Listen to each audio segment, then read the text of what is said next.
सोलापूर शहरातील जुनी mill compound परिसरात सोमवारी सायंकाळी झालेल्या भीषण स्फोटानंतर मोठी खळबळ उडाली.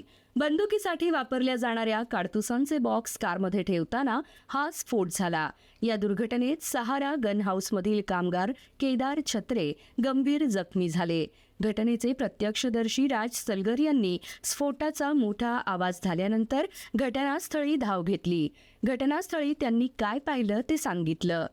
आम्ही तिथे गाडीवर रोडच्या पलीकडे साईडला साधारणतः 50 मीटर लांब आम्ही उभारलो होतो. उभारल्यानंतर मोठा बॉम्बस्फोट झाल्यासारखा आवाज आला. आवाज इतका मोठा होता की सगळ्या परिसरात आवाज गेला. मोठा आवाज येणार.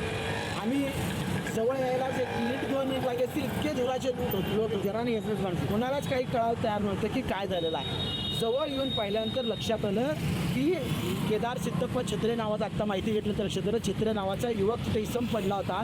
त्याचे जागेवर दोन्ही पाय तुटले होते. जागेवर दोन्ही पाय तुटले. ते स्फोट इतका भीषण होता. आजूबाजूला कोणी लोक नव्हते. माहिती घेतली. 15-20 मिनिट ॲम्ब्युलन्सला फोन करत होतो. ॲम्ब्युलन्स नाही आली. कुणीही घेऊन जात नव्हतं. सगळे बघायचे भूमिका घेत होते. फोटो काढत म्हणून होते. माझी गाडी होती तिथं. त्याला चादरमध्ये गुंडाळलं आणि माझ्या स्वतःच्या गाडीमध्ये मी सिव्हिलमध्ये त्याला ॲडमिट केलं. ॲडमिट केल्यानंतर माहिती मिळाली की त्याचा मालक जो आहे फुले, तो इथं सहारा गन हाऊस म्हणून त्याचं दुकान आहे आणि छर्ऱ्याच्या बंदुका तो विकतो करतो, सप्लाय करतो आणि त्याच्यासाठी लागणारं जे गंधक आहे, मटेरियल आहे, जे स्फोटक ज्याच्यामुळे आवाज होतो मोठा, त्या गंधकाचा स्फोट झाला असं मालकाचं म्हणणं आहे. आणि मी जेव्हा प्राथमिक त्याच्याकडनं माहिती घेतली तेव्हा त्यांनी असं सांगितलेलं. परंतु मला असं सांगायचं आहे की इथं आजूबाजूला एकच माणूस होता म्हणून 2 पाय तुटले.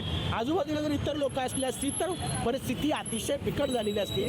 अशा प्रकारची स्फोटक वस्तू सामग्री इतक्या निष्काळजीपणे हँडल करून इथं वावरली जाते, फिरती करते, म्हणजे चालते बोलते बॉम्ब घेऊन फिरतायत. कुठेतरी इथं निष्काळजीपणा दिसतोय. अशा लोकांवर मोठी कारवाई झाली पाहिजे आणि अशा प्रकारचे स्फोटक वस्तू आहेत त्याची वाहतूक करताना प्रशासनाने थोडेसे निर्बंध घालून काळजी घेतली पाहिजे असं मला वाटतं.